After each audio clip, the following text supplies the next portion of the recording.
할렐루야. 주 예수 그리스도 이름으로 하나님 말씀 증거하겠습니다. 창세기 45장 1절부터 15절까지 말씀을 찾아서 읽겠습니다.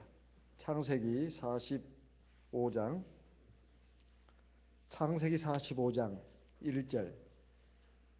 요셉이 시종하는 자들 앞에서 그 정을 억제하지 못하여 소리질러 모든 사람을 자기에게서 물러가라 하고 그 형제에게 자기를 알리니 때에 그와 함께한 자가 없었더라.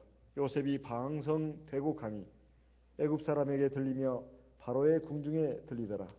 3절. 요셉이 그 형들에게 이르되 나는 요셉이라.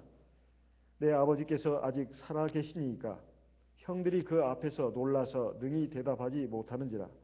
요셉이 형들에게 이르되 내게로 가까이 오소서. 그들이 가까이 가니 가로되 나는 당신들의 아우 요셉이니 당신들이 애굽에 판 자라. 당신들이 나를 이곳에 팔았으므로 근심하지 마소서. 한탄하지 마소서. 하나님이 생명을 구원하시려고 나를 당신들 앞서 보내셨나이다. 이 땅에 2년 동안 흉년이 들었으나 아직 5년은 기경도 못하고 수수도 못할지라. 7절. 하나님이 큰 구원으로 당신들의 생명을 보존하고 당신들의 후손을 세상에 두시려고 나를 당신들 앞서 보내셨나니 그런즉 나를 이리로 보낸 자는 당신들이 아니요 하나님이시라. 하나님이 나로 바로의 아비를 삼으시며 그 온 집의 주를 삼으시며 애굽 온 땅의 치리자를 삼으셨나이다. 당신들은 속히 아버지께로 올라가서 고하기를 아버지의 아들 요셉의 말에 하나님이 나를 애굽 전국의 주로 세우셨으니 내게로 지체치 말고 내려오사. 10절.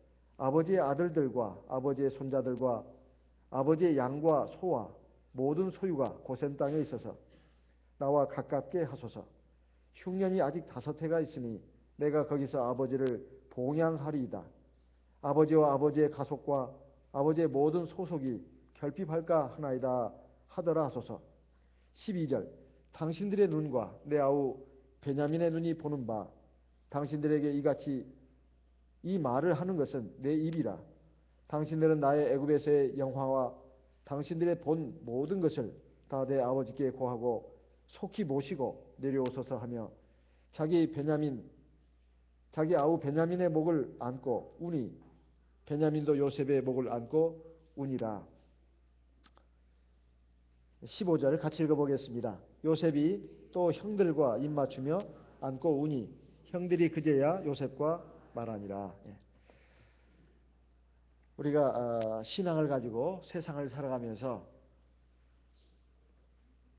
갖는 어려움이 뭐겠습니까?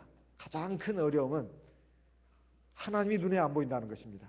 그리고 두 번째는 그 눈에 보이지 않는 하나님이 우리 삶 가운데 금방금방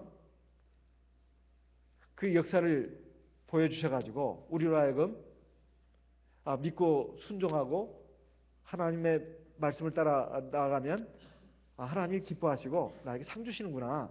이걸 금방 알고 힘을 얻고 세상 살아갈 맛이 나게 하고 하면 얼마나 좋을까 싶습니다. 그리고 반대로 내가 뭘 좀 잘못하거나 아니면 다른 사람이 뭐 잘못하거나 또 나에게 어떤 악을 행했을 때 좀 하나님이 내 이놈 하면서 좀 야단을 치신다거나 아니면 매를 대신다거나 그렇게 해가지고 좀 나도 깜짝 놀래가지고 엉뚱한 길로 안 가고 좀 바른 길로 가도록 깨우침 받고 그리고 또 나에게 악을 행하고 또 눈꼴 사납게 아주 악을 행하는 그런 사람들을 하나님이 징치하셔가지고 나뿐만 아니라 많은 사람들이 좀 경계를 받고 좀 하나님 앞에서 두려움을 느끼고 바른 길로 가도록 하나님이 하시면 얼마나 좋을까. 그리고 마음에 어떤 위로도 되지 않습니까? 선에 대해서는 하나님이 마땅히 바로 보응을 해주시고 악에 대해서는 또 그에 맞는 보응을 바로 해주신다면 여러 가지 면에서 참 힘도 나고 두려움도 느끼고 그러면서 좀 다 하나님 앞에서 온전히 서갈 텐데 왜 하나님은 눈에 보이지도 않을 뿐만 아니라 실제로 하나님은 살아서 역사하는 것 같지가 않는 그 느낌이 들 때가 굉장히 많다는 것입니다. 그런데 바로 이것이 믿음에 관한 문제다 이 말이에요. 믿음이라고 하는 것은 하나님이 계시다는 것, 이것만 믿는 것이 아닙니다. 그리고 하나님이 정말로 살아계셔서 반드시 그 하나님의 말씀하신 대로 나중에 다 보응하시고 심판하신다는 것을 믿는 것이 믿음이다 이 말이에요. 근데 여기에는 시간적인 간격이 있습니다. 시간적인 간격이 있어요. 언젠가 제가 리더스 다이제스트라고 하는 잡지를 한번 본 적이 있었습니다. 1998년도 5월 호에 실린 글인데요. 이런 내용의 말이 있었습니다. 지난 20여 년간 많은 기독교도들은 범죄가 아무리 크고 잔인해도 또 범행을 저지른 자가 회개를 하든 안 하든 상관없이 다른 사람에게 위해를 가한, 그렇게 악을 행한 모든 사람을 용서해야 된다는 생각을 신조로 채택해 왔다. 그러나 하나님도 회개하는 죄인만을 용서하신다. 또 용서는 죄로 인해서 피해를 입은 사람만이 할 수 있는 것이다. 그러면서 성경 말씀을 인용을 해놨는데 누가복음 17장 3절로 4절의 말씀입니다. 만일 네 형제가 죄를 범하거든 경계하고 회개하거든 용서하라. 만일 하루 7번이라도 네게 죄를 얻고 7번 네게 돌아와 내가 회개하노라 하거든 너는 용서하라. 하나님은 용서라고 했습니다. 용서라고. 하지만 그 죄를 자각하고 시인하고 와서 용서를 구할 때 그 사람의 죄를 용서해줘라. 그래서 하나님도 회개하는 죄인만을 용서하신다고 했고 또 용서는 죄로 인해서 피해를 입은 사람만이 할 수 있다. 이것은 이제 누가 쓴 글이냐면 유대인이 쓴 글입니다. 왜 유대인들이 그렇게 쉽게 말하면 그 2차 대전 때 아우슈비츠 그 수용소에 넣어가지고 60만을 학살했다나요? 거기서만 학살한 건 아니죠. 그 곳곳에서 막 학살이 자행됐는데 무려 60만 명이 학살을 당한 이 엄청난 참극에 대해서 유대인들은 절대로 이 독일 나치스의 그 악행을 잊지 못한다. 그리고 어떻게든지 추적해가지고 아르헨티나 숨었다, 브라질에 가 숨었다 해도 성형도 하고 또 이름도 바꾸고 외모도 바꾸고 해서 살고 있을 때도 무조건 잡아다가 재판정에 세워가지고 처벌을 받게 하는 이런 그 사람들입니다.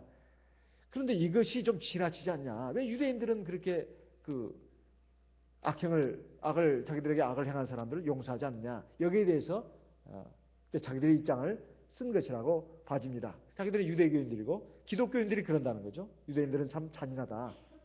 그 옛날 자기들한테 한 죄가가 아무리 그렇다 손치더니 그렇게까지 꼭 갚아야 되느냐? 여기에 대해서 나온 말이 바로 요 글입니다. 그래서 만일 무슨 행동을 하든 무조건 용서를 해준다면 무엇 때문에 회개를 하겠는가? 그러니까 어떤 사람이 악을 행했습니다. 죄를 졌습니다. 그런데 무조건 용서해 준다고 같으면 회개가 무슨 필요가 있냐는 거예요. 그 죄인의 입장에서는 좋겠지만은 사실은 피해를 당한 입장에서는 그 사람이 회개도 안 했는데 어떻게 무조건 용서해 주라고 하느냐. 이것은 문제가 있다. 이런 말입니다. 그래서 참 이렇게 참 예리하게 성경을 또 보기도 하는구나 이런 생각이 들었습니다. 그러면 이 요셉에 관한 얘기는 형제들의 죄악과 거기에 대한 회개 그리고 요셉의 용서 그리고 나중에 하나님 안에서의 사랑의 화합 이걸 지금 얘기하는 것일까요? 저도 아주 오랫동안 성경을 보면서 그렇게 이해를 했습니다. 그렇게 이해를 했어요. 형제 간에는 서로 다투지 말고 싸우지 말고 화해하고 용서해야 된다. 이런 것으로 이제 이해를 했다 이 말이에요. 그런데 몇 년 전부터 이 성경을 쭉 보면서 이게 그게 아니구나. 그걸 느꼈다 이 말이에요. 이건 사실 지금 이스라엘 12지파 민족을 이루는 그런 조상들의 얘기입니다. 조상들의 얘기예요.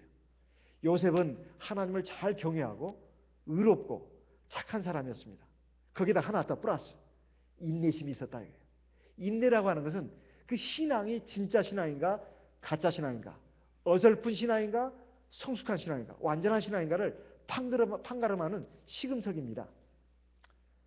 당장 하나님의 역사가 나타나지 않아도 당장 불의하고 악한 일이 또 모순된 현실이 자기 눈앞에 펼쳐져도 하나님에 대한 신앙을 저버리지 않고 하나님을 끝까지 경외하고 하나님의 말씀을 믿고 그 말씀대로 따라 나가는 이것은 신앙이 아니고서는 할 수 없는 일입니다. 그 한 신앙의 전형을 보여줬다 이 말이에요. 그런데 나머지 형제가들 어떻습니까? 아무리 하나님의 장막에서, 지금 자기 집이 제단이, 하나님의 제단이 있는 것이죠. 그 신앙생활하는 하나님의 백성이라 하더라도 사실 하나님의 백성이라고 하기에는 너무나 거리가 멀었다 이 말이에요. 굉장히 잔인했죠. 그리고 미움, 시기, 질투로 가득 찼죠. 그리고 세상 사람보다 더 아주 잔인한 면모도 갖고 있었다 이 말이에요. 그런데 당장 하나님이 그냥 매를 대거나 그러지 않았습니다. 심지어는 자기 그 계모와 통관을 하는 일도 있었고, 또 하나님의 장막을 버리고 이방인 지역으로 가가지고 그냥 이방인처럼 산 유다도 있었습니다. 그래가지고 자기 아들들이 그 죽어나가는데도 그걸 깨닫지 못한다 이 말이에요. 나중에는 참 육체의 정력을 못 이기고 사창가의 창녀를 만나러 갔지만은 그것이 사실 며느리였다 이 말이죠. 그래가지고 이런 그 일들을 이 요셉의 다른 형제들이 그 모양이었다 이 말이에요. 신앙이라고 하기에는 너무나 거리가 멀었다 이 말입니다. 그런데도 하나님의 사랑과 은혜가 얼마나 큰가 한번 보십시오. 하나님이 중요시하는 것은 하나님과 맺는 언약입니다. 그렇지만 그것이 전부는 아니다 이 말이에요. 하나님의 백성다운 백성으로 변화돼야 되고 자라가야 된다 이 말이에요. 그런데 이것이 바로 요셉과, 그러니까 참된 신앙인과 그리고 좀 문제가 많은 신앙인들이 같이 지금 한 우리 안에 있었던 것입니다. 그래가지고 그들 사이에 일어난 갈등, 하나님은 미리 장래를 쫙 보여주셨어요. 그것이 바로 볏집단의 꿈이었고, 11 볏집단이 곡식단이 요셉의 곡식단을 향해서 절을 한 거. 그 다음에 하늘의 해와 달, 그리고 11별들이 요셉 별을 향해서 절을 한 거. 이제 오늘 이루어졌네요. 지난 시간에도 이루어졌습니다. 곡식을 구하기 와서 절을 했다 이 말이죠. 그리고 또 지금 또 절을 했습니다. 두 번째 또 애굽에 와서. 그러니까 이것이 바로 하나님이 보여주고자 하는 꿈의 그 실체냐 이 말이에요. 그건 아닙니다. 하나님의 백성이 되고 하나님 앞에 믿음의 조상이 되기 위해서는 각자 자기에게 있는 불신앙, 불순종, 죄악, 못된 기질, 이걸 다 깨뜨려 부수고 버리고 참된 신앙으로 하나님을 경외하고 하나님 말씀을 믿고 순종함으로써 하나님의 백성다운 백성이 되고 하나님의 자녀다운 자녀가 되라는 것입니다. 근데 요셉이 오늘 이제 유다가 네 번째 형입니다. 야곱에게는 네 번째 아들이지만 이 요셉에게는 넷째 형이에요. 유다 형이 이제 베냐민을 놓아주십시오. 이 베냐민을 여기 붙들어 둔다면 우리 아버지가 죽습니다. 제가 아버지한테 약속을 했습니다. 그러니 저를 붙들어 주시고 베냐민을 놓아주십시오. 그거 할 수 있는 말 아니냐 이렇게 여러분 생각할지 모릅니다. 그렇지만 생각해 보세요. 자기 가정이 있습니다. 가족들이 있습니다. 그런데 여기 와서 평생 이제 노예로 있고 다른 형제들은 다 보내라고 하는 것은 자기 인생을 완전히 희생한다는 뜻입니다. 그 쉬운 일이겠습니까? 쉬운 일 아닙니다. 그리고 이제는 더 이상 고향 땅으로 돌아갈 수 없습니다. 이제 노예로서 평생을 살아야 되는 이것은 사실은 자기의 모든 나머지 일생을 이제 희생하고 자기가 온 가족들을 살리겠다는 것입니다. 근데 이런 과정이 이르는 그 배경이 뭐였겠습니까? 첫째는 기근입니다. 하나님이 애굽 땅에 기근을 내리겠다 말이에요. 하나님께서 요셉의 형제들로 하여금 그 양심을 일깨우고 죄악을 다시 생각나게 하고 그리고 하나님 앞에서 회개할 수 있는 그 기회를 하나님이 어떻게 주셨느냐? 첫째는 기근이다 이 말이에요. 애굽 전역에 뿐만 아니라 중동 전역에 엄청난 기근이 오게 했습니다. 이건 이제 먹을 양식이 없어서 다 꼼짝없이 굶어 죽게 되는 그 상황입니다. 만약에 기근이 없었다면 이 사람들이 애굽에 올 이유가 없습니다. 애굽에 와서 이 총대신 앞에 무릎을 꿇고 곡식 좀 내달라고 이렇게 간청할 이유가 없었다 이 말이에요. 근데 그 애굽의 총리 대신이 바로 지금부터 20여 년 전에 죽이려고 했었고 그리고 애굽에 노예로 팔아 넘겼던 그런 자기의 친동생이었습니다. 만약에 요셉의 형제들이 풍족하고 여유로운 생활을 했더라면 요셉의 형제들이 결코 이 애굽에 올 리가 없습니다. 그리고 여기 와서 무릎을 꿇을 이유가 없어요. 이게 하나님이 육신상에 고통을 준 것입니다.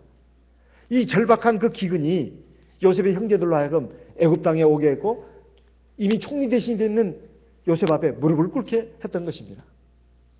하나님은 절대로 간과하지 않습니다. 그런데 이것이 이루어지기까지 우리가 20여 년의 세월이 흘렀다 이 말이에요. 두 번째는 심판입니다. 지금 이 창세기 지난 몇 장을 통해서 봤지만은 첫 번째 왔을 때는 시몬이 볼모로 잡혔습니다. 시몬이 볼모로 잡혔어요. 너희들은 그 간첩이다, 첩자다 하고 막 그냥 우격다짐을 통해 가지고 그냥 억울한 죄명으로 너희들은 진실을 증명해라. 너희 집에 가서 너희들 동생 베냐민이라고 있다고 하는데 데려와. 그러면 이제 시몬 풀어줄 테니까. 이게 볼모로 잡힌 겁니다. 그때 그들은 우리가 지난날 동생 요셉을 그렇게 구덩이에 던지고 그 비명을 지르면서 애원하면서 울부짖으면서 살려달라고 했던 것을 우리가 외면했더니 결국 우리가 이 죄값을 받는구나. 이것을 깨달았다 이 말이에요. 이거 심판으로 생각했습니다. 두 번째, 이제 베냐민을 데려오려고 했는데 아버지가 죽어도 못 준다고 합니다. 그래도 겨우 설득해가지고 베냐민을 데리고 왔는데 그 베냐민의 자로 속에서 애굽의 총리 대신이라는 사람의 그 점침대 쓰는 그 은잔이 들어있었다 이 말이죠. 그때 그들은 절망하면서 또 말했습니다. 하나님이 우리의 죄악을 드러내시고 우리를 심판하시는구나. 이렇게 하나님의 심판을 의식했다 이 말. 하나님을 떠올렸어요. 옛날에는 죄를 져도 악을 행해도 하나님이 눈에 안 보였습니다. 자기들이 감정, 혈기대로만 막 하고 싶은 대로 다 했다 이 말이에요. 미운 놈은 막 때려 패주고 자기 감정, 혈기대로 그냥 쏟았다 이 말이에요. 세겜성에 가서 모든 남자들을 모조리 다 죽여버리고 심지어는 자기 한 핏줄을 남은 그 아버지가 어떻게 애통하던 그 상황이 눈에 들어오지도 않습니다. 하나님 눈에 보이지도 않으니까 그냥 구덩이에 던져가 죽이려고 했었고 첫째 르우벤과 넷째 시몬 유다가 그냥 말리니까 겨우 그냥 죽이지 않고 노예로 팔았죠. 이런 그 죄악들을 비록 세월은 흘렀지만은 이제 이 사람들도 세월이 흐르면서 철이 들었을 수도 있습니다. 살아가면서 인생에 대해서 여러 가지 많은 것을 보고 또 느끼고 체험하면서 아마 이리 부서지고 저리 깨지면서 그렇지만 지난날의 그 죄악에 대해서는 사실 회개할 기회가 없었습니다. 사람이 나이가 든다는 것이 뭔가 참 요즘 그런 걸 생각해 봅니다. 나이가 든다는 게 뭔가. 나이가 들면은 지난날에 대해서 이렇게 많이 돌아볼 수도 있고 또 사람이 좀 너그러워집니다. 왜냐하면 사람이 완전한 존재가 아니다. 이걸 알게 되죠. 사람이 죄책감을 가지는 것도 참 필요합니다. 왜 그러냐? 다른 사람을 이해할 수가 있어요. 문제는 죄책감을 안 가지는 사람이 문제가 많습니다. 그래서 바리새인과 세리의 기도 가운데서 하나님이 세리를 의롭다고 하지 않으시고 바리새인을 의롭다고 하신 이유가 그겁니다. 자기 가슴을 치면서 하나님 나는 죄인으로서이다. 이 사람이 의롭다함을 받고 집에 내려갔다고 되어 있습니다. 죄책감을 가진다고 하는 것, 회개하는 마음을 가진다고 하는 것은 그만큼 다른 사람을 이해하고 너그럽게 봐줄 수 있는 바탕이 되어 있는 사람입니다. 그런데 양심의 가책을 못 느끼는 사람, 죄를 져도 죄인지도 모르고 그냥 다른 사람 비판만 할 줄 알고 판단만 할 줄 아는 사람은 정말로 이건 아직도 덜 떨어진 사람이에요. 우리가 세월이 흐를수록 우리가 신앙에 대해서 좀 더 성숙해져야 되겠습니다. 그래서 다른 사람에 대한 이해입니다. 이해입니다. 그렇다 해서 옳지 않은 것이 옳다는 말이 아닙니다. 또 옳은 것을 그러다고 해서도 안 됩니다. 그런 것을 옳다고 뒤바뀌어서도 안 된다 이 말이에요. 문제는 이제 잘못하고 있는 사람들에 대해서 우리가 기다려줄 줄 알고 관용할 줄 아는 마음을 가지는 것이 참 필요합니다. 그런데 하나님께서 바로 그런 분이다 이 말이에요. 이 오랜 세월을 하나님이 기다려주신 겁니다. 그 사이에 이 사람들도 여러 가지 삶의 애환이 있었겠죠. 성경은 다 그걸 기록해 놓지 않습니다. 그러는 가운데 마음 한구석에 22년 전에 동생, 자기들이 형제한테 이 몹쓸 짓을 했고 아버지 마음에 정말 피눈물이 흐르게 했습니다. 그리고 하나님 앞에서 도저히 해서는 안 될 짓을 했다 이 말이에요. 이런 일에 대해서 양심의 가책을 느끼고는 있었지만 누르고 있었다 이 말이에요. 그런데 이제 이 애굽에 두 번 오면서 두 번째 은잔에 이 시험이 왔을 때 그들은 하나님께서 드디어 우리의 죄악을 심판하시는구나 이렇게 말했습니다. 옛날에는 어림도 없었어요. 하나님이 어디 갔습니까? 예배 드릴 때만, 기도할 때만 하나님 이름 불렀지 평상시에 하나님을 의식도 안 했다 이 말이에요.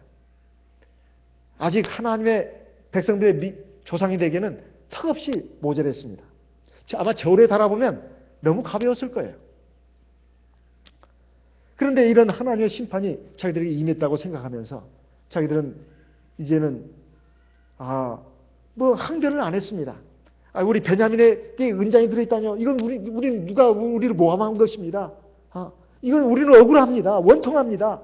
이런 말 하지 않았습니다.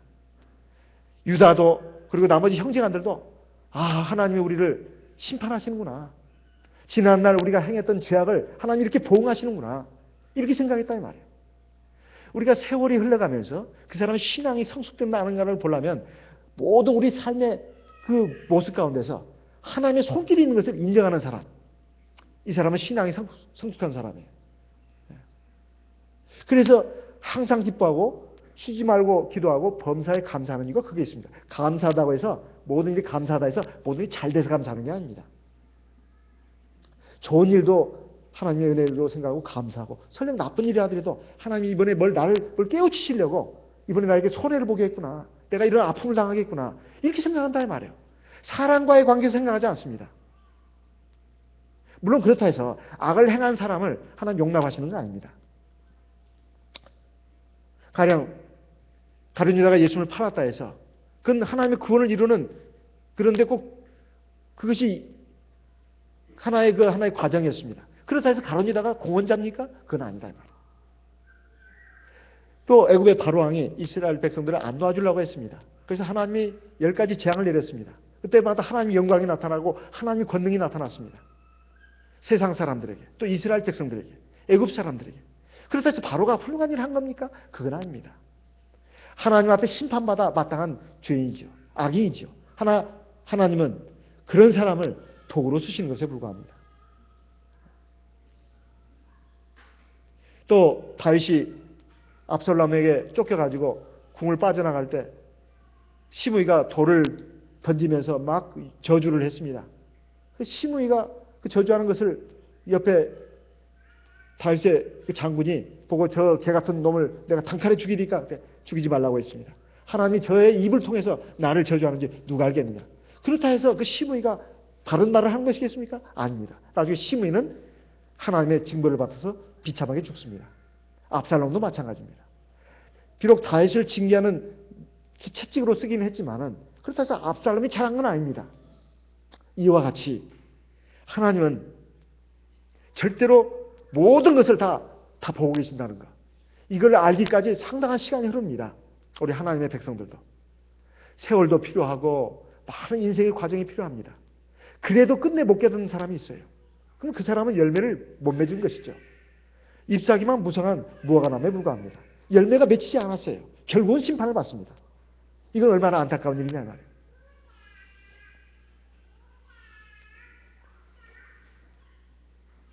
그 요셉의 형들은 감옥에서 이제 며칠간 있으면서, 그리고 사랑하는 형제 시므온, 그리고 이제 그 형제가 쉽게 말하면 인질로 잡게 되는 것을 알았을 때 그들은 말로 다 할 수 없는 고통을 느꼈습니다. 그리고 이제 그 두 번째로 애굽 땅에 왔을 때 이제 베냐민을 인질로 잡겠다. 그리고 너희들은 가도 좋다. 너희들 아버지께로 가라. 곡식도 줄 테니까 가져가라. 그럴 때 유다가 막 그냥 무릎을 꿇고 얘기를 했던 것입니다. 자기로서는 좋잖아요. 어차피 이 베냐민은 요셉과 한 어머니 뱃속에서 나온 사람입니다. 옛날에 요셉을 얼마나 미워했냐 말이에요. 요셉의 지금 분신이라고 할 수 있습니다. 베냐민은. 그 베냐민은 사실은 자기들의 어머니들을 마음을 굉장히 아프게 했던 그 라헬의 소생입니다. 옛날 그 똑같은 마음을 갖고 있다면 유다가 그렇게 나올 리가 없어요. 왜냐하면 다 가라고 했으니까. 가서 또 말하면 되거든요. 아버지한테. 아버지, 우리가 최선을 다했습니다만 베냐민은 어쩔 수가 없습니다. 이러면 되는 거 아니겠습니까? 유다도 그렇죠. 아니, 자기가 괜히 성급하게 나서가지고 이렇게 다 덤터기를 씌울 이유가 뭐가 있냐 이 말이에요. 그런데 지금 보니까 옛날의 형제들이 아닙니다. 요셉은 그걸 시험했던 것입니다. 자기의 마음을 억누르고 무슨 분한 마음으로 또 보복하는 마음으로 요새 형제들 시험한 거 아닙니다. 왜냐하면 오늘 말씀에 다 나와 있습니다. 유다가 자기 넷째 형이 그렇게 말을 했을 때 옛날의 형제들이 아니구나. 이제는 정말로 형제를 사랑할 줄 알고 하나님을 인정할 줄 알고 하나님의 심판도 알고 하나님 앞에서 바르고 의롭고 착하게 선 우리 형제들이구나. 이걸 알고 나니까 이제는 자기가 이제 하나님의 그 뜻이 어떻게 이루어지는가를 한번 시험해 봤던 것입니다. 그런데 형제들이 이런 것을 봤을 때 막 울음을 참을 수가 없었어요. 그래가지고 전부 다 거기 있던 애굽 사람들을 나가게 했습니다. 자기 시위 종들이죠. 나가게 했어요. 왜 나가게 했을까요? 이제 이부터는 유다 히브리 말로 하는 거 아니겠습니까? 만약에 거기서 말을 하게 되면 형제들이 지난날 우리 총리 대신을 갖다가 팔아넘긴 그 장본인들이고 아주 나쁜 사람들이다. 그 형제들의 잘못이 애굽 사람들에게 다 퍼지지 않겠습니까? 요셉은 그걸 알았던 것입니다. 요셉이 얼마나 사력이 깊은 사람인가. 이걸 우리가 알 수가 있습니다. 이 상판대기 보라고. 당신들이 나를 지금까지 팔아갔지만 나는 이렇게 잘 됐다고. 당신은 정말 못된 사람들이라고. 당신들이 인간들이냐고 하면서 얼마든지 그럴 수 있습니다. 그리고 한번 그 겁도 주고 위협도 가할 수 있습니다. 그리고 이제 자기 부하들한테 자기 형제들을 소개해 주면서 쭉 이렇게 됐었다고 말할 수도 있습니다. 근데 그렇게 하지 않았다 이 말이에요. 형제들의 허물이 그 이방 민족들에게 나가는 것을 막았다 이 말입니다. 그러니 요셉이 정말로 의로운 사람이라는 걸 알 수가 있지 않습니까? 그리고 오늘 나오는 말씀을 보게 되면 이제 요셉이 이 형제들과만 있을 때 드디어 방송되었다고 나옵니다. 2절에. 근데 애굽 사람에게 들고 심지어 바로의 궁중에까지 들렸다고 되어 있어요. 아마 요셉의 집이 바로의 궁 아마 가까이 있었던 것 같습니다. 그리고 옛날에는 창문이 없었다고 우리가 본다면 아마 뭐 나뭇가지로나 이렇게 빛을 가리거나 뭐 천으로 가렸겠죠. 그러니까 소리가 얼마나 잘 들리겠습니까? 그래도 큰 소리를 울지 않으면 그렇게 들릴 리가 없습니다. 여기 방성대옥이라고 나옵니다. 엉엉 울었다는 것이죠. 엉엉. 근데 뭐 억울해서요? 원통해서요? 그동안에 회한이 쌓여서 울었습니까? 그게 아니라 이 말이에요. 왜냐하면 요셉의 말을 보게 되면 내가 그동안 얼마나 한 맺힌 세월을 살았는 줄 아십니까? 형님들? 아니면 당신들? 이렇게 말할 수도 있죠. 근데 그렇게 말하지 않았습니다. 요셉이 형들에게 말하는 것은 저는 요셉입니다. 내 아버지께서 아직 살아계십니까? 형들이 그냥 놀래가지고 말을 못했습니다. 그러면서 4절에 말하는 것은 내게를 가까이 오십시오. 나는 당신들의 아우입니다. 요셉입니다. 당신들이 애굽에 판 바로 그 요셉입니다. 그러면서 6절에 5절에 보면 당신이 나를 이곳에 팔았으므로 근심하지 마소서. 한탄하지 마소서. 왜냐하면 이 형제들이 느낄 그 두려움, 그 당혹감, 엄청난 두려움과 당혹감을 그냥 느낀 거예요. 옛날에는요. 요즘 보세요. 북한의 김정은이 세상에 고모부를 갖다가 그렇게 죽일 수 있단 말입니까? 아마 전부 다 놀랬을 겁니다. 저도 그냥 너무 놀랐어요. 나 치가 떨렸습니다. 그 잔인무도함에. 세상에 이럴 수가 있는가. 고모부를 갖다가 어린 조카놈이. 권력이 그렇습니다. 권력이 그래요. 옛날에 비잔틴 제국에서는요. 콘스탄티누스가 황제가 기독교를 313년에 공인하지 않았습니까? 그런데도 자기 아내와 아들을 죽였어요. 그 아내를 버리고 이제 재혼을 했습니다. 근데 자기 아들이 자기 아내와 정을 통했다. 이걸 제목으로 또 아들도 죽였어요. 콘스탄티누스 황제가. 정말 무서운 왕이죠? 정말 무서운 왕입니다. 그뿐만이 아닙니다. 그 비잔틴 제국의 쭉 역사를 보게 되면 비잔틴 제국이라고 하는 것은 동로마, 그 로마 제국이 이제 계속 이어지는 것을 말합니다. 어떤 그 황제 부인은 자기 남편이 죽고 이제 아들이 이제 황제가 올라야 되는데 눈을 찔렀어요. 그리고는 자기 아들이 이제 눈이 먼 사람이 됐으니까 섭정을 한 겁니다. 그게 역사에 나와 있어요. 권력이라는 건 이렇게 무서운 것이다 이 말이에요. 이렇게 무서운 것입니다. 그러니까 요새 형제들이 이걸 모를 리가 없습니다. 권력은 정말 무서운 거예요. 자기 아내도 아들도 죽일 수 있는 것이고 남편도 죽일 수 있는 겁니다. 심지어 아들의 눈을 멀게 할 수 있다 이거예요. 이런 그 시대 이전의 또 시대였습니다. 그러니까 얼마나 형제들이 무서웠겠습니까? 지금 애굽의 총리 대신이 돼가지고 자기 눈앞에 있다 이 말이에요. 지난날에 자기들이 행한 그 악행을 요셉이 잊어버린 것도 아닙니다. 요셉, 당신이 애굽에 판 바로 납니다. 그런데 요셉이 하는 말이 당신이 나를 이곳에 팔았으므로 근심하지 마소서. 한탄하지 마소서. 그럼 형제들의 입장에서 지금 얘기를 하는 겁니다. 얼마나 근심하고 한탄할 것인가. 근심하지 말라는 거예요. 한탄하지 말라는 거예요. 하나님이 생명을 권하시려고 나를 당신들 앞서 보내셨나이다. 여기 지금 요셉의 인생을 보는 눈, 이 신앙이 들어있습니다. 물론 객관적인 것은 형제들이 미워했습니다. 시기질투했습니다. 자기에게 악을 행했습니다. 사람으로서는 도저히 해서는 안 될 악을 행했다 이 말이에요. 그런데 지금 그렇게 말하고 있지 않고, 그래서 내가 여기에 지금 왔다고 말하고 있지 않고, 그래서 내가 잘 됐습니다. 당신들 나를 한번 보십시오. 당신은 나한테 이렇게 했지만 나는 이렇게 잘 됐습니다. 이렇게 말한 게 아닙니다. 하나님이 생명을 권하시려고 나를 당신들 앞서 보내셨나이다. 하나님의 경륜을 얘기하고 있습니다. 신앙이 있는 사람은 사람을 보지 않습니다. 이거 쉬운 일이 아닙니다. 이건 정말 신앙다운 신앙은 이런 신앙입니다. 우리가 하나님의 섭리를 알고 믿는 사람은 절대 사람을 원망하거나 또 불평하지 않습니다. 또 미워하지 않는다 이 말이에요. 내가 누구 때문에 이렇게 고통당하고 이렇게 내가 손해보는 인생을 살고 있어.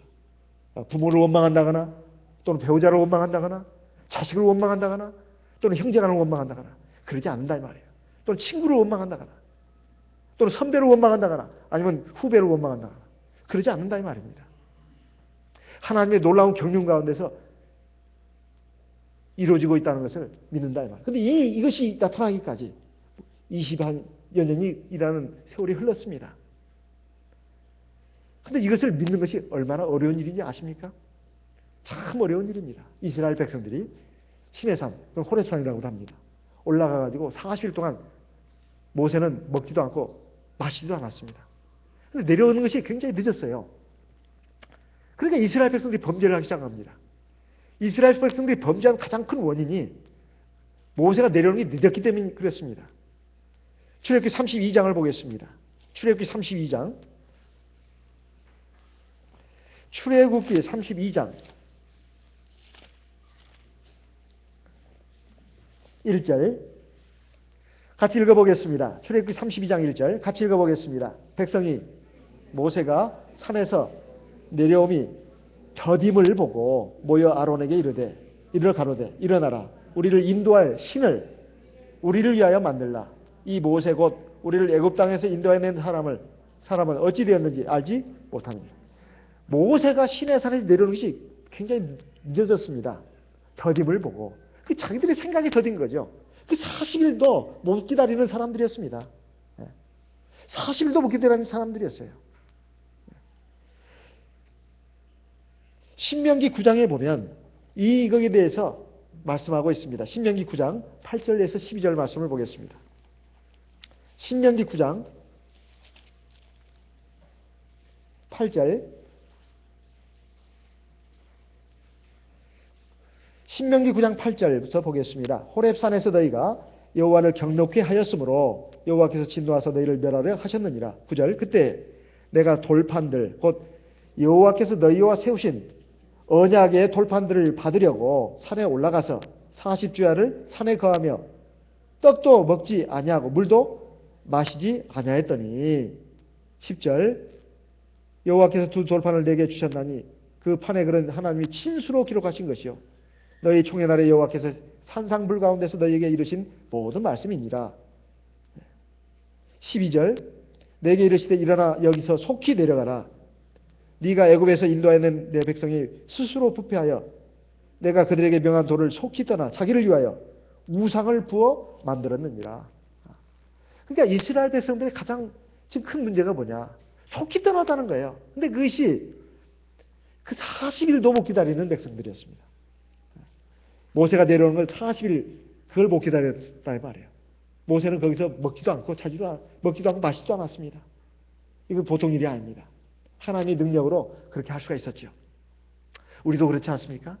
우리도 하나님의 역사 이게 금방금방 안 나타나니까 못 기다리는 거예요. 그러니까 막 원망하고 불평하고 내 그냥 기질대로 나가고 내 욕심대로 나간다 이 말이에요. 왜 사울왕이 왕에서 쫓겨났습니까? 제사장 사무엘이 오는 것을 기다려야 되는데 못 기다린 거예요. 자기가 막 제사를 드렸습니다. 왜냐하면 자기 백성들이 막 흩어져 가니까. 그것도 정한 기일에 오지 않았어요. 사실은 사울왕도 변명할 여지가 없는 건 아닙니다. 정한 기일이 돼도 하나님의 선지자 사무엘이 안 오는 거예요. 그렇지만 제사를 자기가 드릴 자격은 없습니다. 권한이 없다 이 말이에요. 그런데도 막 그냥 자기가 제사장이 돼가지고 제사를 드려버렸다 이 말이에요. 그러니까 사무엘 선지자가 가지고 하나님이 당신에게서 왕위를 이제 뺏으신다고. 당신의 나라가 이제 얼마 남지 않았다고. 사실은 당신에게 영원한 나라를 주시려고 했는데. 이것도 다 우리가 하나님의 역사를 기다리지 못하기 때문이고 하나님의 때를 기다리지 못하기 때문이다. 그래서 신앙이라고 하는 것은 기다림이다. 인내다. 하는 걸 알 수가 있습니다. 내가 아무리 다급하고 조급해도 절대 내 마음, 내 혈기, 내 생각, 내 감정으로 나가면 안 된다는 것입니다. 항상 하나님의 말씀과 뜻을 생각해야 된다는 거예요. 그리고 하나님의 역사를 기다려야 합니다. 그러지 않고서 하나님의 말씀과 뜻은 외면하고 자기 생각, 자기 감정, 자기 의지, 자기 힘, 자기 지혜로 나가려고 치면은 반드시 함정에 빠지게 되어 있고 나중에 그 대가를 치르게 되어 있습니다.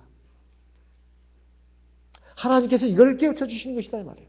요셉은 완전한 신앙인의 표본이었습니다. 지금 나가 이곳에 온 것은 당신이 나를 미워해서 나를 죽이려고 했는데 그것이 아닙니다. 하나님이 바로 우리 모두의 생명을, 여러분의 생명을 구원하기 위해서 당신들을 앞서 나를 이곳에 보내셨습니다. 하나님의 섭리를 지금 말하고 있는 겁니다.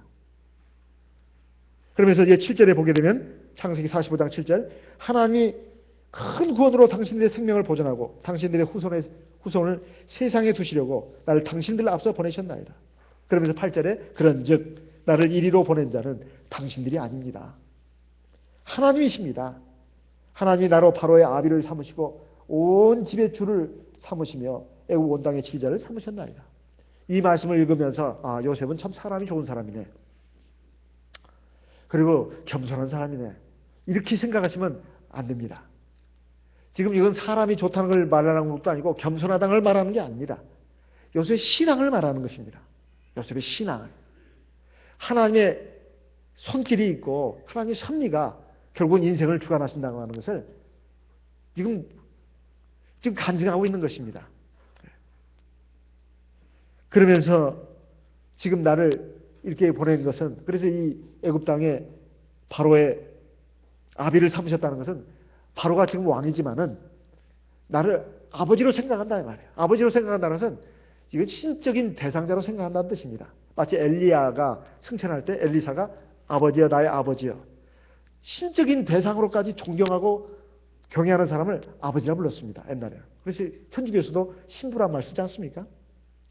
하나님 신자에다가 아비 부자 쓰잖아요. 이건 정말 잘못된 것이지만은 이 땅에 있는 자를 아버지라고 하지 말라니까 육신의 아버지를 아버지라고 하지 말라고 이렇게 오해하는 분들이 있는데 그건 아니고 어떤 신적인 대상으로 아버지로 부르지 말라는 뜻입니다. 하지만 존경하는 사람을 아버지로 불렀다 이 말이에요. 옛날에는. 근데 여기에 보면 하나님이 나를 바로의 아비를 삼으셨다는 것은 바로에게 내가 하나님 같은 존재로 자리매김해 주셨다 이런 뜻입니다. 그리고 온 집의 주를 삼으시고 애굽 온 땅의 치리자로 삼으셨습니다. 이렇게 높은 권세와 명예를 주신 것은 바로 하나님의 정륜을 이루기 위해서입니다. 이것이 얼마나 놀라운 일이냐 이 말이에요. 내가 지금 서 있는 위치, 내가 살고 있는 삶의 어떤 환경, 여건 이것이 다 하나님의 은혜로 말미암아 주어진 것이다. 하나님의 경륜을 위해서 주어진 것이다. 이렇게 믿는다는 것은 얼마나 놀라운 신앙이냐 이 말이에요. 내가 이런 부모 밑에서 태어났고 내가 이런 배우자를 만났고 나에게 이런 자식들을 준 것은 하나님이 하나님의 경륜을 유기한 것이다. 이렇게 생각한다면 얼마나 감사하냐 이 말이에요.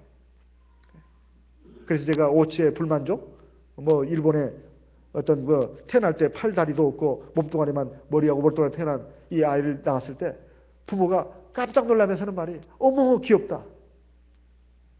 이렇게 했다고 하지 않습니까? 또 호주인가 뉴질랜드에 또 그와 비슷한 사람이 나와가지고 우리 한국에도 한번 다녀갔죠. 그때 그 부모가 생각한 것은 하나님이 이 자녀를 우리 가정에 주신 것은 이 자녀가 다른 데 가면 누가 사랑을 해주겠냐 이 말이에요. 그런데 이렇게 생각한다는 것이 얼마나 놀랍냐 이 말입니다. 그런데 그 자녀들이 빗나가는 자녀들이 아닙니다. 처음에는 절망하고 자살도 하려고 했지만은 그 중에 그 호주에서 뉴질랜드에서 온 그 사람은요 나중에 참 그 생각을 바꿔먹은 것도 그 사람이 또 하나님 믿는 신앙을 가졌기 때문에 가능한 일이었습니다. 어쨌든 부모만 그렇게 생각한다고 되는 건 아닙니다. 그 당사자들도 결국 신앙으로 결국 섰기 때문에 결국 삶의 어떤 보람을 느끼고 많은 사람들에게 위로와 격려의 메시지를 남기는 그런 훌륭한 인생을 사는 사람 주인공이 되지 않았습니까? 결국은 자기 마음에 달렸다 이 말이에요. 그런데 그 마음이라는 것이 하나님이 보실 때 가장 중요시하는 것이 신앙입니다. 그 신앙이라고 하는 것은 하나님 계신다 그 믿는 정도가 아닙니다.